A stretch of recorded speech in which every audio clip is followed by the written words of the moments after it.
Hi, my name is Benedict. In this video I'm going to be looking at, I have had this on my system before, so if I seem a little familiar for what I'm doing, that's why. I have had looking at dynamic EQ from Nonchalant Development. Sounds a little casual to me. Big respect, I tried this a couple of days ago, maybe a week, and there were things I liked about it, things that just put me off. But the things that put me off weren't necessarily with the product, but they were the way I was allowed or not allowed to demo said product. I was open, gave my feedback openly on their YouTube, and they've come back positively. Firstly, they've acknowledged my nature of being a hard reviewer. I don't think I'm hard, I think I'm just tell the truth, but most people find the truth hard to take, so fair enough. But they did it with style and class, they weren't arse-hats about it, which is good. And they said, we get your point about the demo thing. Initially they were a bit sort of, but then they thought and said, hang on, we really do get your point about that. Let's offer you some alternatives. So now when you install and open the device, every time you open it, it will give you a choice. You can be feature limited, you can run one band, because before you could only run one band, and that allowed you to see the technique but not get a feel for how this was going to work in a workflow situation. Like saying a master, how is this going to behave for me as I do a whole master with it, as opposed to just going, oh yeah, look, the bands go up and down, everything goes up and down. I mean, if you can't do that, it's pretty... So this is actually quite a nice solution. It's fairly limited, but it still allows you to really check out what you need to check out if you think this might be a contender for you. So we can go one band active at a time, doesn't really do much of anything else, or you can go with periodic silence, in which case you've got access to pretty well everything, but it's just going to keep every 16 seconds. We will choose this mode. Now, with this, every time we open this, it will lose the saved state. So if I do this and close it and open it again, I'm back where I came from. A little draconian maybe, but I fully get their point, especially as a developer myself, that there are so many people out there who will take a better quality product rather than, say, a freebie or whatever, and this is only $10, $16, something or other. It is really cheap, especially for what it seems to do and the way that it does it, which is what turns me on. Everything technically is fine these days. There's no such thing as poor quality audio, because digital, what you put in is what you get at. You have to do something really effed in the head to not have high quality. So we're limited, but we can actually get on with doing what we want to do. I'll run through the features so that this becomes some positive for them, because they deserve some positive from me, other than, hey, look, this is rather cool. First thing I liked was it's a really clean interface. There isn't a sort of feature splatter. What I said to them, that, I don't feel impeded by tripping over the kitchen sink here when I use it, and that is really important. So many things come out these days and it's feature splatter, because they think the only way I'm going to get attention is if I feature splatter. But Explosion in a Spew Factory is probably nobody's impression of a good Friday night out, is it? Really? No. You're hoping to narrow down to meet the one hot chick who likes you. The one who isn't just going to pump you for drinks and then piss off before you get to have a dance. Of course, have a dance. So narrowing this down, a limited number of bands, 8 all up, 6 and 2 of them locked into, is a positive. The fact that this doesn't jump around more than entirely necessary for this method is a positive. Because when I'm working on something, I don't want to be overwhelmed. I want to be narrowing down. As I said, when you're out at the disco, you want to narrow down to the one girl who's going to be interested in this. So, we can do the usual double click, make a point. Read the manual. There are some more subtle things that you will get out of the manual. So we can make our points. Drag them round. Sounds good. if we control click and then move up and down, so you've got to be on an empty area, then we've got some options as to how wide our range is.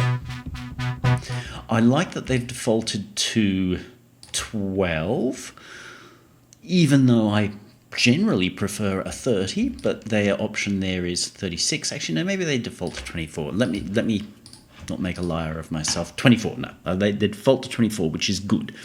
A lot of things that I use default to 30. They default to 36. The extra 6 dB almost seems to be a little too far. So in that sense, 24 is a wise choice here. Again, it's the elegance of wise thinking. So we get a point.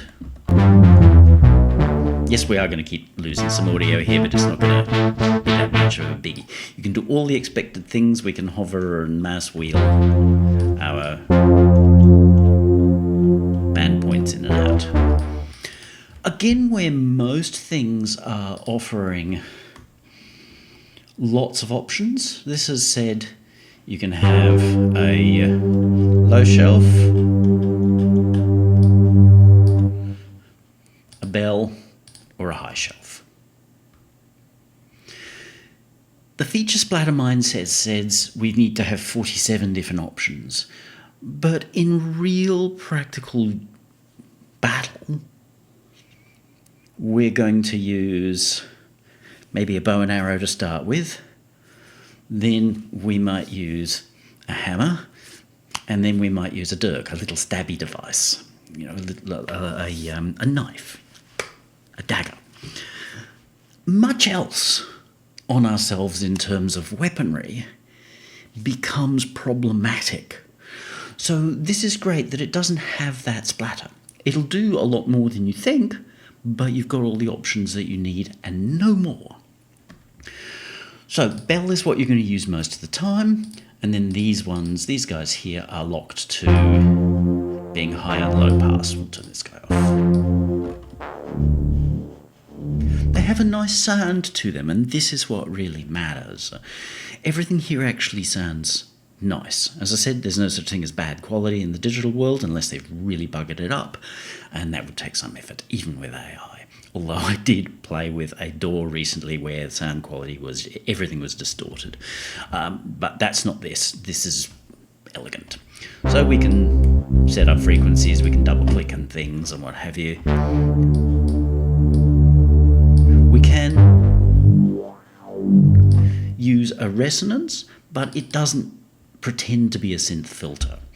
If we're to go to the other end and try it as a synth filter,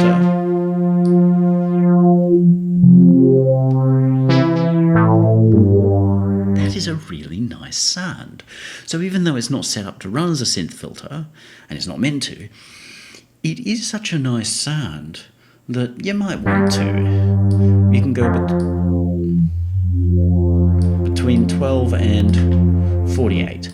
I would quite like to see this have a 6 on the bottom, because a really nice 6 dB slope here on the bottom end can be really, really nice. I'd rather see it there. Seeing it's only an extra option in the code, I don't foresee it being a drama, but I'm not the developer, so I don't know what they've got to do that.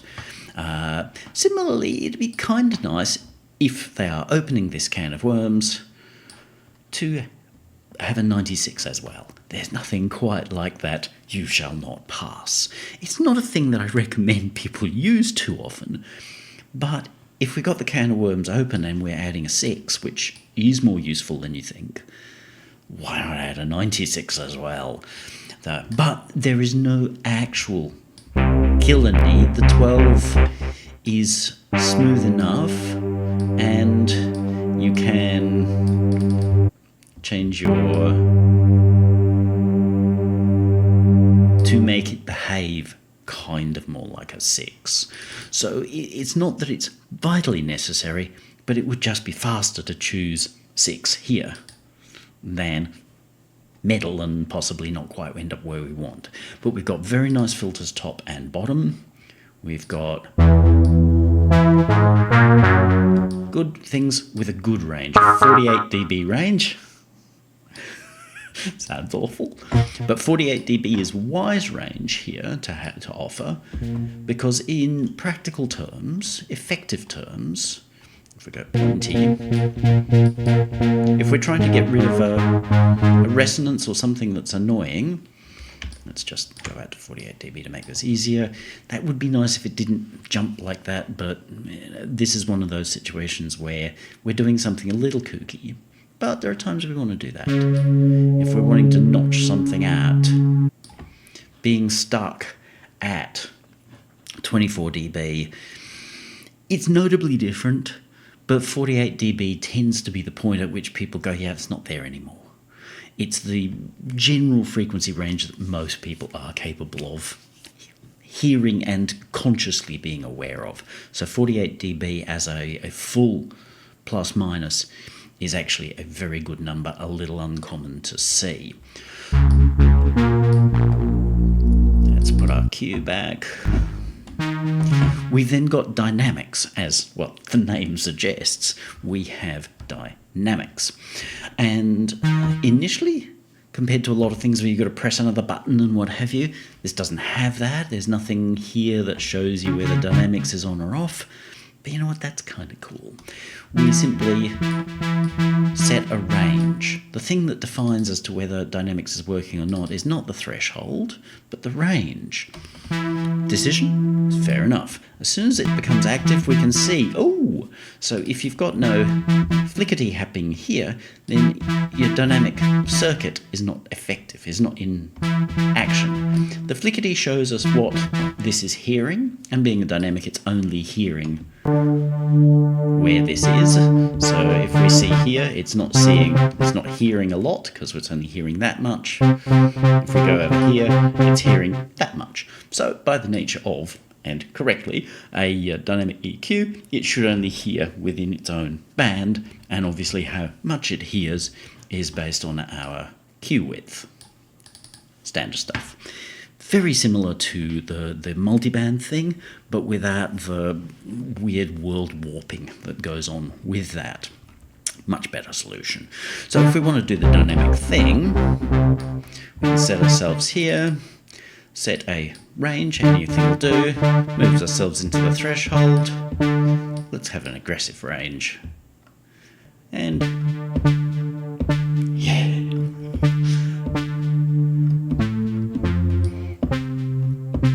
We can slow our release down, so there's a little less of the pumpy wumpy.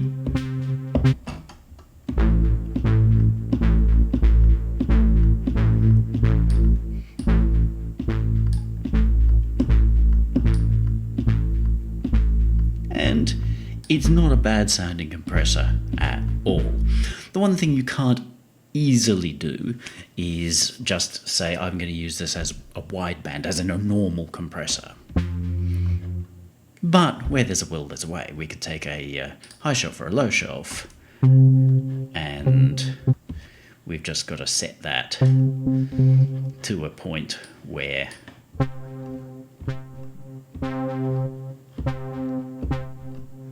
and we can fudge it into behaving a bit like.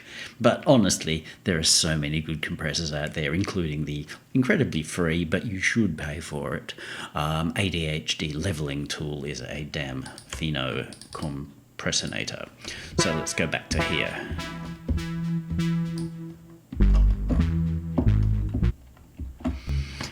While in theory we shouldn't really use dynamic EQs for this kind of compressing, absolutely no reason that you shouldn't, and I think it's rather cool. So all of that operates really nicely, and of course you can set your range to above, which sounds a bit crapulent there.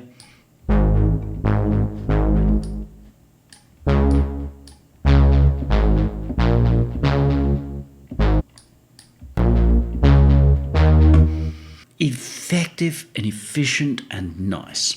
We can run any of our bands in stereo mode, left only, so now you'll hear the lovely mids moving over to that side, or the other side.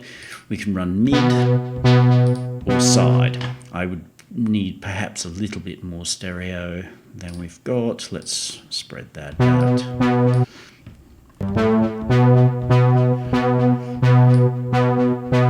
So this actually shows us, oh, we're in sides, and it's got a pair of them, kind of like headphones. I hadn't noticed that before because I didn't mess around with mid-side really much at all, but that is quite nice. So we've got more stereo width as well as that lovely papery sound. Or mid. We might turn that the other way around. Set that to...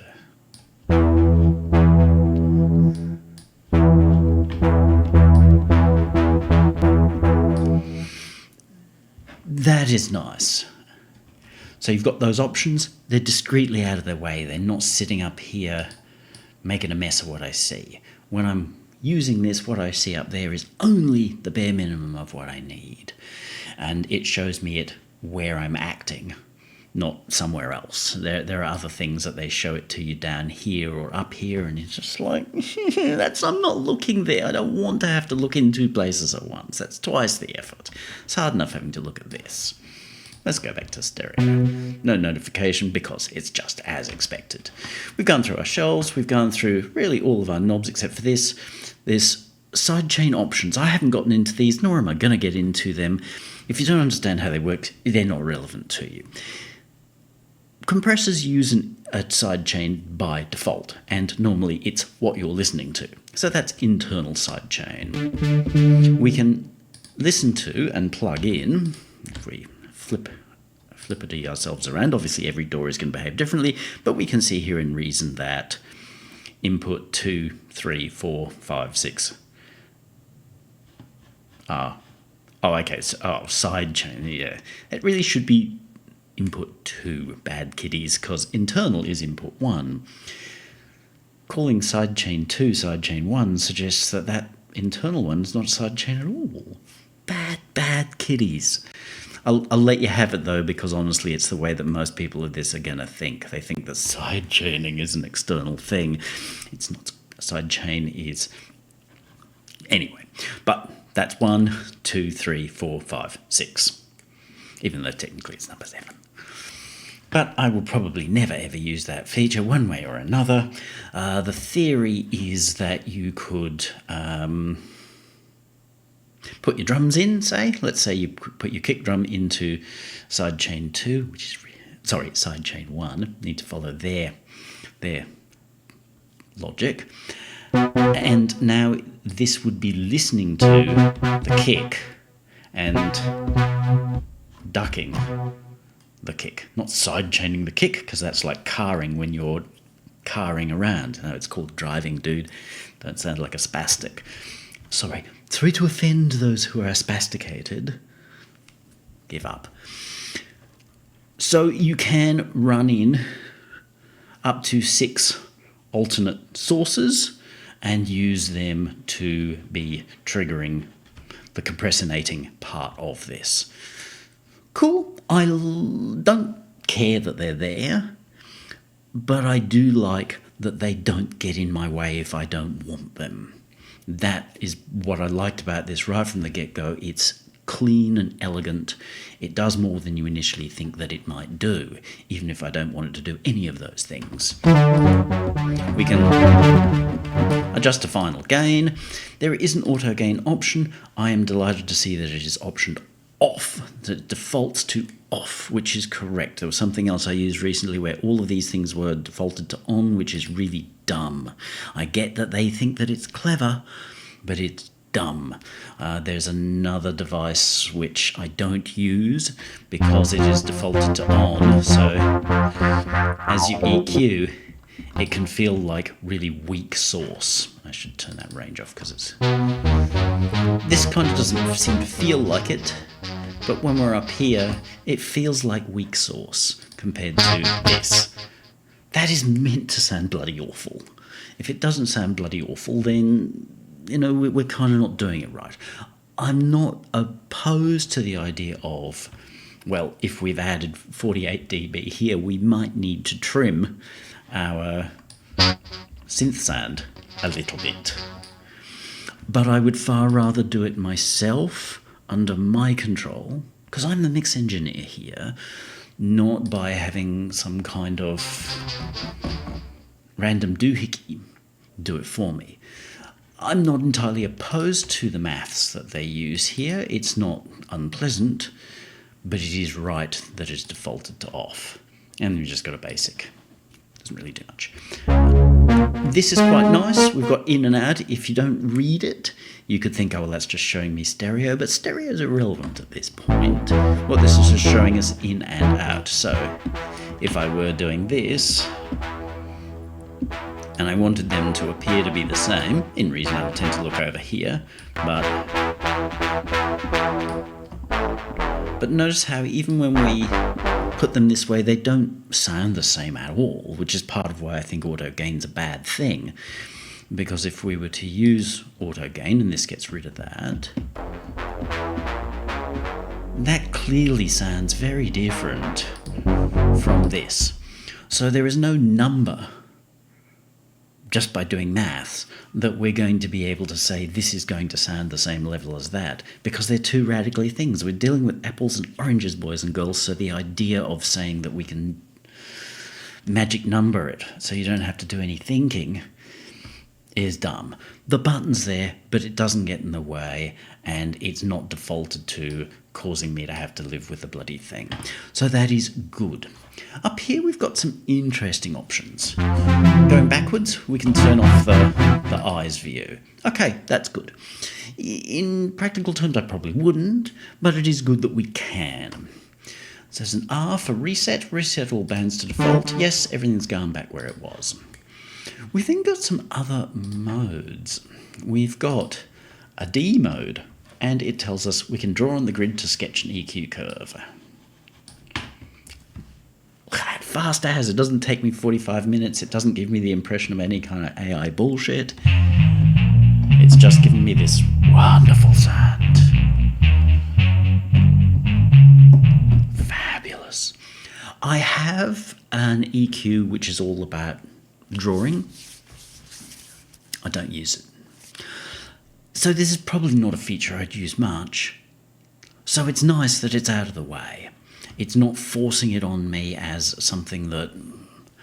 It's just easy. I also like the fact that this is not giving me garbage features like, let us extract the sound of Alan Parsons so that you can make your really shitty track sound like Alan Parsons. I loathe that kind of stuff. That's really bad. So I'm pleased that it's not in here at all. But this is kind of cool.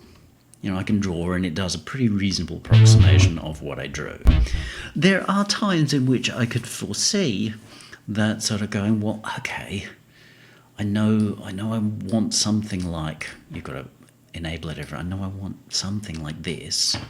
That is conceivably a very quick way of doing it. And then you can go in and go, okay, I might have overdone that a little bit. So I think it's actually a nice feature, and again, with the thing that really impresses me about this is it's very elegantly delivered. It's got, you do this and that's it, and it gets the hell out of the way. So that's really nice. The normal eye view is just, I can't remember what it says in the explanation, but this is just the normal working view. There is an S view, summed view, so it shows us when we've been meddling. So it doesn't do anything useful most of the time. But if we say that we are doing things like this, that can be left channel, that can be right channel, that can be ordinary, and that can be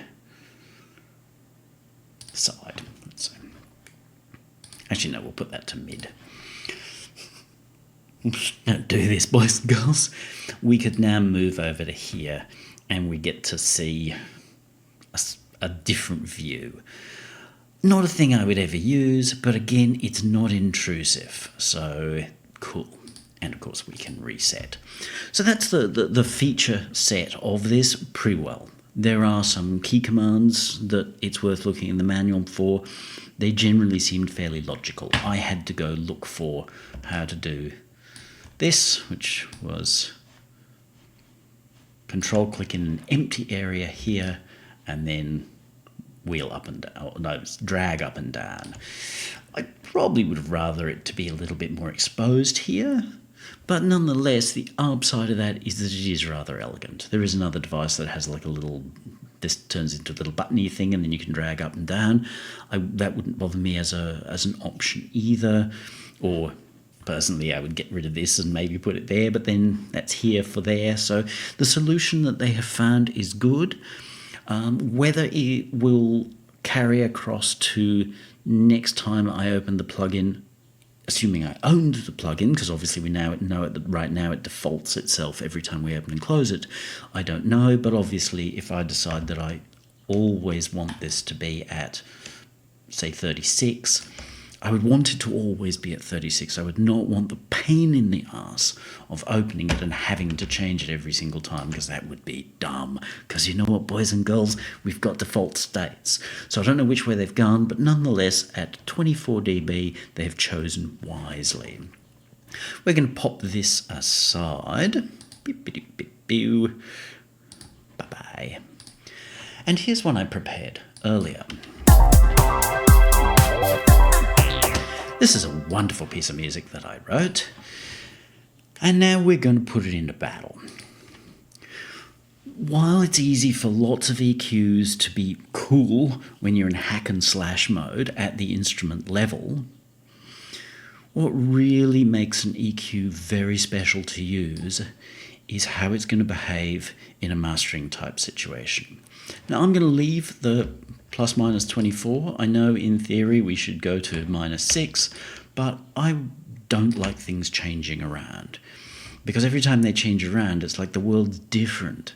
You know, it's like having a wife that wants to change her clothes. It's like, no, be like Marge Simpson, wear the same clothes all the time, and then I understand you and I understand the differences. If you come out looking like a completely different person every like 15 minutes, it's like... So when I'm working, I'd rather the things be the same, which is cool. That's a personal choice, but I'm explaining why. So if we have our piece running and go, okay, let's do some mastering, a wonderful piece of music, yeah, I'm probably going to want to clear away some of this. That's nice, because I can take quite a lot off.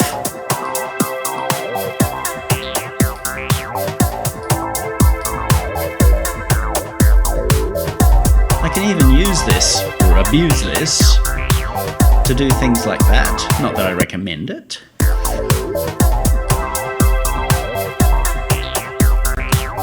Let's try my concept of using this more like a 6.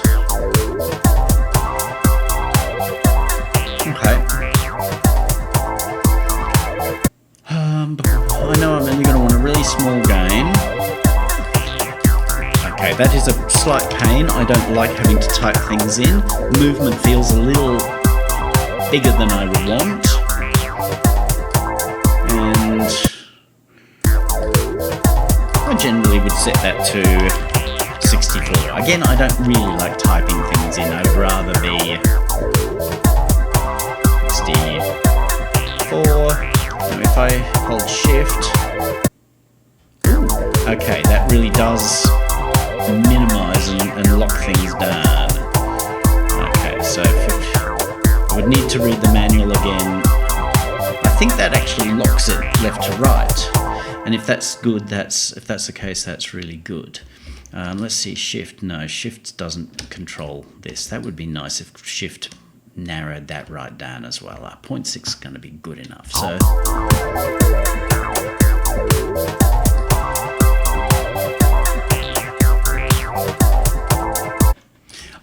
need to not do that. There's no bypass on the face, which might be nice. Now I had pulled that back. I've got to do my job again. I had pulled that back. I know I wanted 0.5 there and 64 there. Some of these things could be saved in my default launching setup. Now, Back to our lovely piece.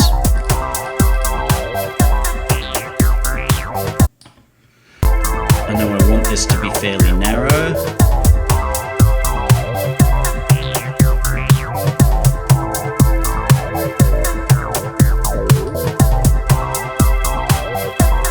Just looking for punch. And as you see, all these moves are fairly small, and I don't care that they look invisible.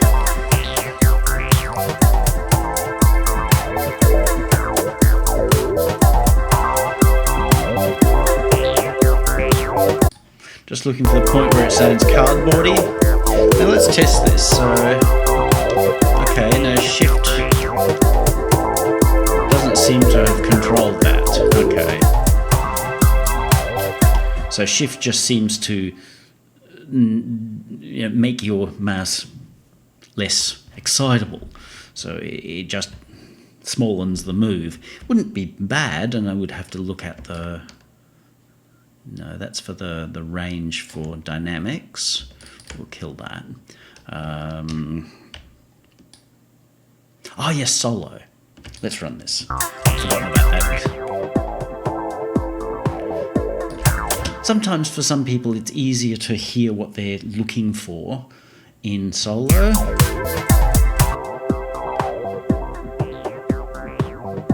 You don't hear any of the up-down movement, you're just going... I'm not a big fan of that. I would rather go the other way. So one is to boost. Not too much, because if you boost too much, everything sounds like crap. You're not listening till it sounds like crap. You're listening for the feel that you know is going to be crap, or the bit of crap feel you've already hearing. So there's a cardboardy thing, and I just want to find the cardboardy thing. There's two ways of doing it. One is to be up, change position. Is that the cardboardy thing? Is that the cardboardy thing? The other is the pan and scan method.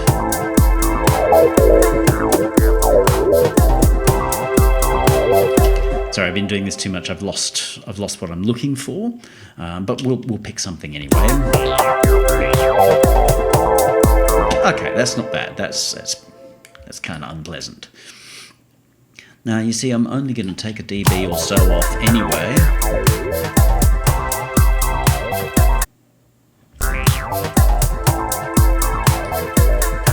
I'll bypass this way.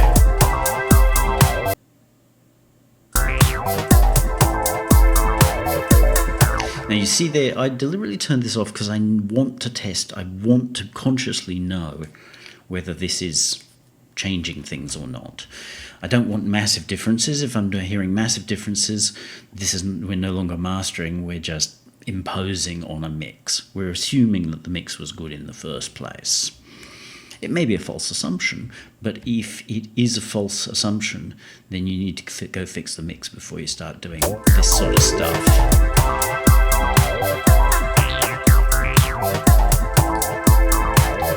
A little bit of clarity.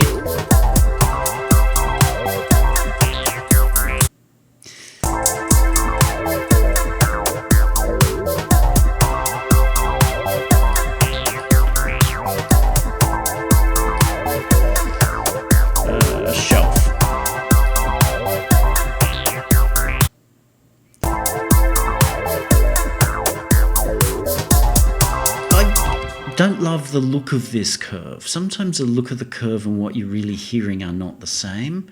I don't love the look of this curve, to be honest. But when I change it, I end up with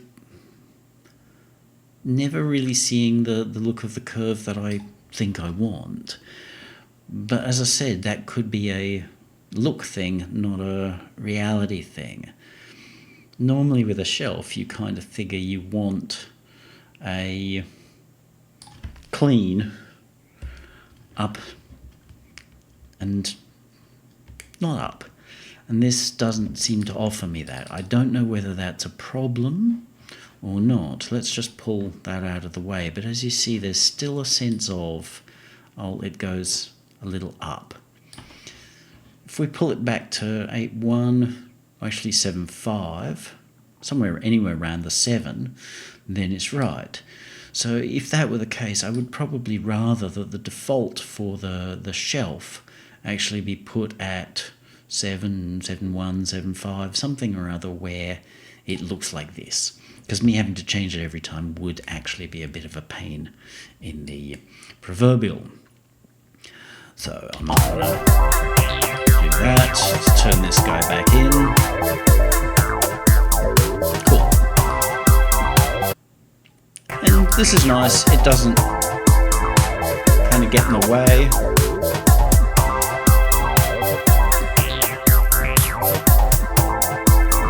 We definitely wouldn't want to do that, but you can.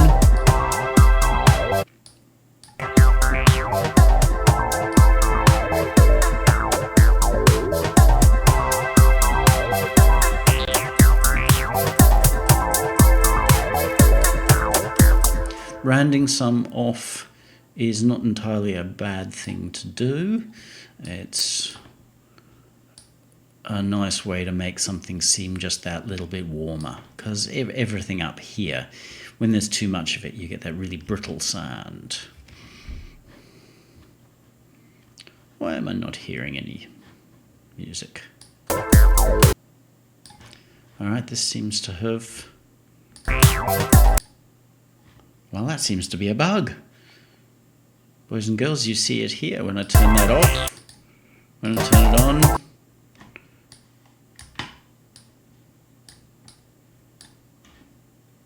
Alright. That's a bug. Let's not use that to judge the whole product, whether that's just happening in Reason or just that I've done something that nobody expected to have happen. Hopefully, as they see this, they go, "Ooh, yeah, we know what to do with that." So long as it's not AI code and the AI has no idea what to do, or when it does what it thinks it knows what to do, it comes and gives us a completely different result. Something went wrong, as you see the clip went through. I heard the little clip. So back to our mix. Before,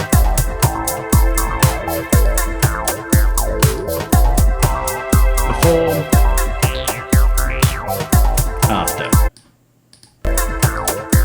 Our spectrum has disappeared as well. Something has gone wrong. I would normally close it down and start again, but because I know this is going to reset, we'll lose all the work and have to do it again. Pain in the patootie. We've got really to the end, but the AB might take this here and push this just a wee bit more. Might even reduce our thing and push it down.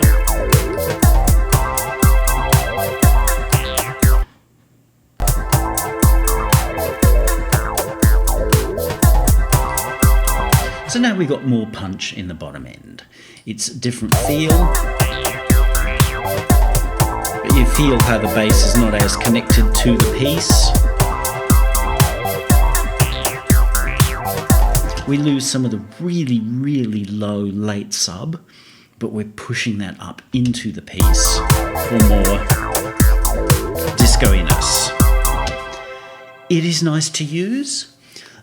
The one thing that I do like in an EQ, and what has had me attached to Q range for so long, is this display down the bottom. So I can see at any point what's doing what. I don't have to move from dot to dot. To access this, I have to move from dot to dot.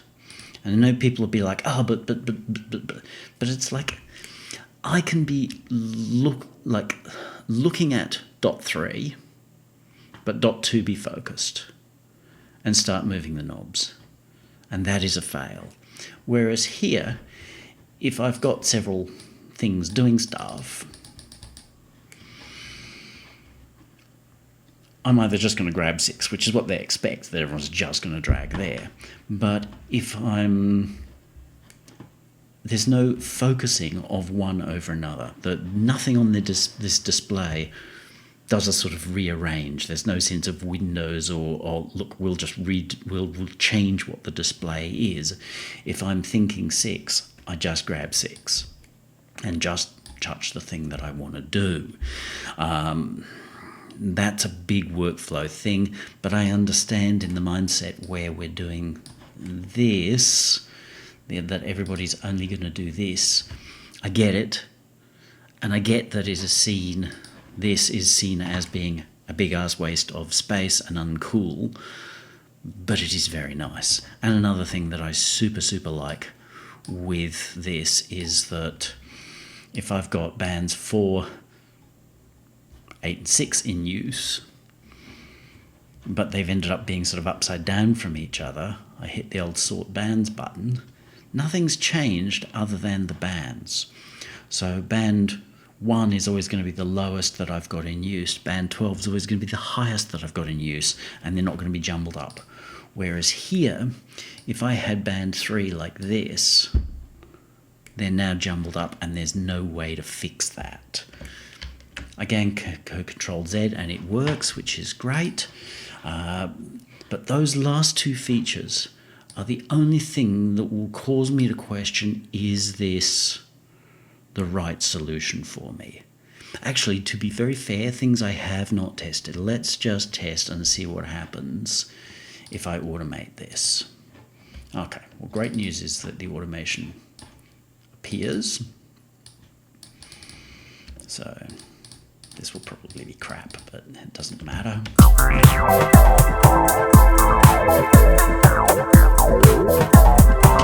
It's working. It's not causing any particular issues. That's good. Let's try another one.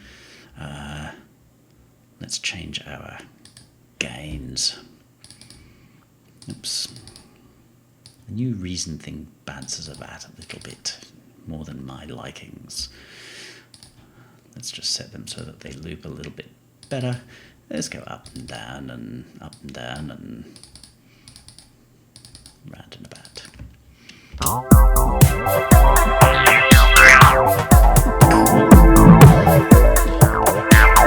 Okay, so it responds to automation really nicely, and it doesn't glitch because QRange internally works fine, but visually glitches. Not a killer, just a thing that you've got to be aware of, that if you've got the plugin open, it visually just can't handle the automation. But this seems to be handling the automation as expected, so that's nice. Yeah, that's about all I've got to say about it. It is a really nice device, because we're seeing an awful lot of EQs come out. A lot of them are very AI built.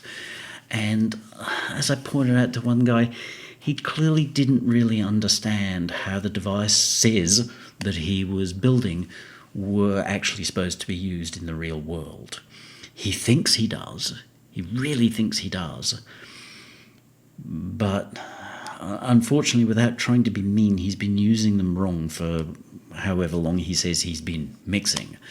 He's been probably just mixing his own stuff, maybe his mate's stuff. And there's a big difference between that and being what we might call a professional. So there's a lot of product coming out that's, as I keep saying, sort of splattered, feature splatter. This is not. This is really elegant, which is great. It's the thing that I liked about it instantly. And a lot of it is just so hard to use, not to mention quite buggy.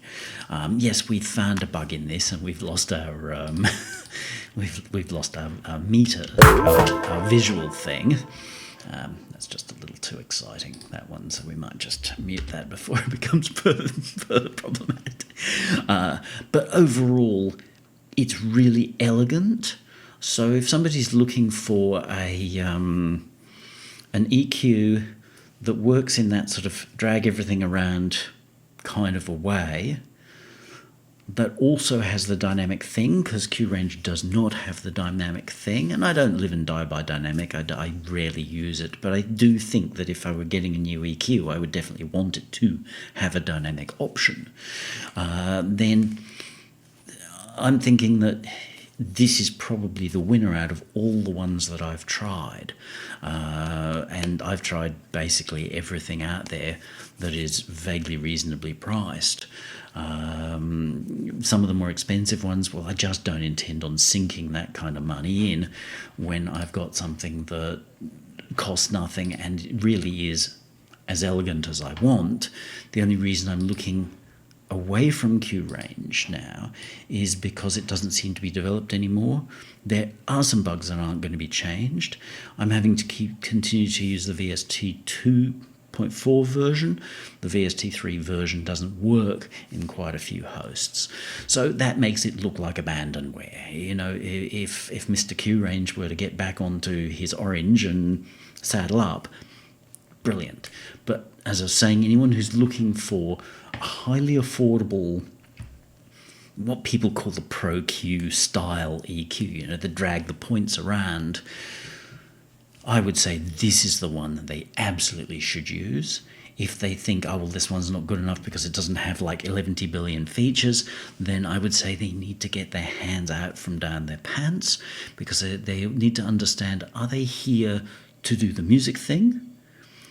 Or are they here to put their hands down their pants? And there's a whole other set of websites for that kind of thing, and that is fine. No judging on that whatsoever.